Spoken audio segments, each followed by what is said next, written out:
c'est quoi? On ne parle pas tout à la fois. Les règles, c'est quoi?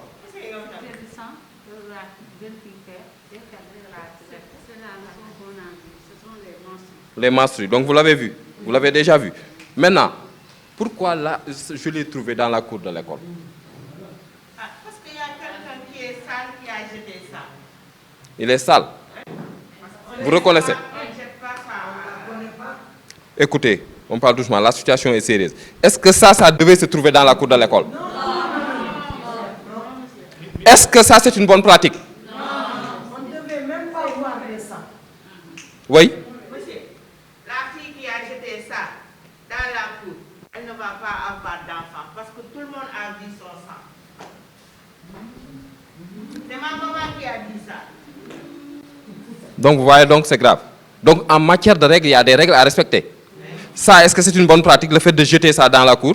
Est-ce qu'il y a d'autres pratiques qu'il faut éviter par rapport à ça? Oui, parce que ça peut créer des maladies. Ça peut créer des maladies. Oui? Il fallait nettoyer avant de jeter. Mais ici, il n'y a pas d'eau. Dans les toilettes, il n'y a pas d'eau. Comment nettoyer ça?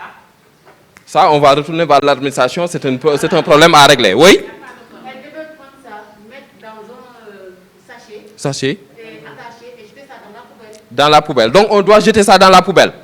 On doit aussi nettoyer ça avant de jeter ça, n'est-ce pas? C'est ce que vous avez dit. Oui? Mais il n'y a pas de poubelle dans les toilettes. Il n'y a pas de poubelle. Donc on doit mettre ça dans la poubelle. Donc il faut d'abord qu'il y ait des poubelles dans les toilettes. Ça aussi, on va régler ça. Oui?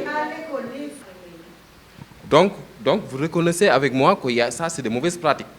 Le fait de ne pas laver ça, de jeter ça, c'est une mauvaise pratique. Le fait même de jeter ça dans la cour, c'est une mauvaise pratique. Et il y en a d'autres. Maintenant, quels sont les comportements qu'on doit avoir pour pallier à ça? Il faut des conditions au niveau de l'école.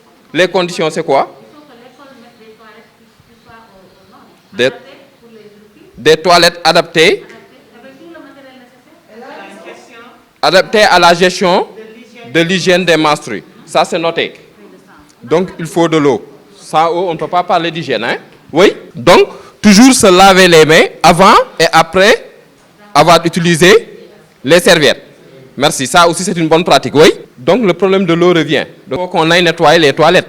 Enlever tout ce qui bouge là, les trous. Hein? Et arrêter, c'est-à-dire, il faut arrêter ces comportements. Comme vous connaissez maintenant les mauvais comportements, il faut prendre ce qui est bon, les bons comportements. On est tous d'accord? Donc, ce n'est pas à Mouché de le faire. Toi, tu vas choisir quelques de tes camarades, vous allez faire le tour des classes et sensibiliser vos camarades. C'est bon? Donc, on va terminer par là. Merci. ñu bëggoon a wax rek ci formation bi nga xamante ni moo ñu mobiliser pendant ñetti fan formation boobu nag mi ngi jëm ci li nga xamante ni mooy la gestion de l'hygiène menstruelle maanaam ci niñ ko mën a tënkee mooy ci yan anam la ñu war a mën a gérer li nga xamante ne mooy mbaaxu jigéen surtout ci milieu scolaire bi ci école bi jàngu bi. loolu nag da di benn problème de société boo xamante ni bu doy waar la parce que li mu gàllankoor dafa bëri li mu gàllankoor dem na ba ci li nga xamante ni moom la mooy objectif yi ministère de l'éducation nationale daal di fixé pour que à l'horizon 2021 képp koo xamante ni jigéen nga mën a jeexal sa cycle ci njàng mi. ñu ci bëri dañuy abandonné pourquoi parce que xamuñu nan la ñuy maîtriser li nga xamante ni mooy mbaaxu jigéen dem na ba boo ci tolloo da ngay nëbbatu lu tax parce que dañoo yaakaar ni loolu gàcce la bu njëkk ba éducation bi da doon loo xamante ni bàjjen yi ñoo ko daan assureel seeni doom di leen wax jigéen bu tolloo étape bi nan la war a gérer boppam fu ci toll nan ngay def mais loolu ci société bu njëkk ba la léegi xale bi dina dem ba bu amee ay transformation ci yaramam du xam ni toll na foo xamante ni mi ngi dugg ci li nga xamante ni mooy waxambaane bu jigéen ni ma ko mën a waxe du mën a maîtriser li nga xamante ni mooy transformation yi ñëw ci kooram loolu lépp tax na li muy gàllankoor ci système éducatif bi dafa bëri le premier responsable nag état la waaye wax fa dëgg yàlla état mënul def lépp. na jébbal li nga xamante ni mooy mbirum jàngale bi di ci xaar ONG yi di ci xaar famille yi parents d'élèves yi di ci xaar bonne volonté yi ci kaw loolu nag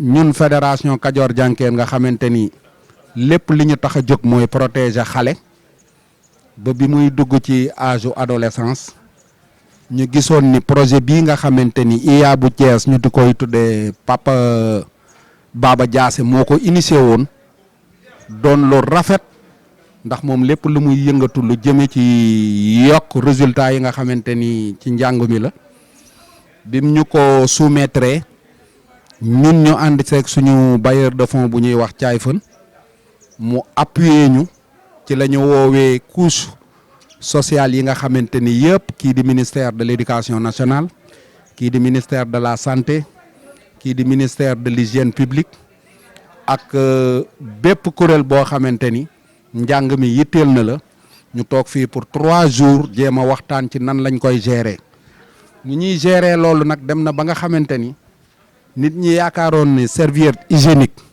il faut nga am xaalis pour nga mën koo jëndal sa doom mu gérer ay réglam ñu wan leen ni loolu am na lu ko gën a yomb mooy yow ci sa bopp à partir de matériaux yi nga am ca biir kër ga war nga koo mën a defar mais boo ko defaree aussi ñu former la ba nga xamante ni ci anam yu ñoŋo-ñoŋ di nga ko mën a gérer ak hygiène bi mu war a àndal ak set beeg loolu lépp loolu mooy atelier bi nga xamante ni moom moo ñu boole tey jii nii di fédération Kajoor Jànkeen appuyé par Caay Fën International ñu toog ci ñetti fan di ci xalaat muy xalaat boo xamante ni bu ñu génnee comme ni ma ko waxee dinañu fexe ba di vulgariser ko ci école yëpp yi nga xamante ni ñun moom la ñu polariser ñooñu aussi bu ñu demee buñ ko mënee jàngal ñeneen ak ñeneen dina tax li nga xamante ni mooy jigéen ak mbaaxam non seulement mu maîtriser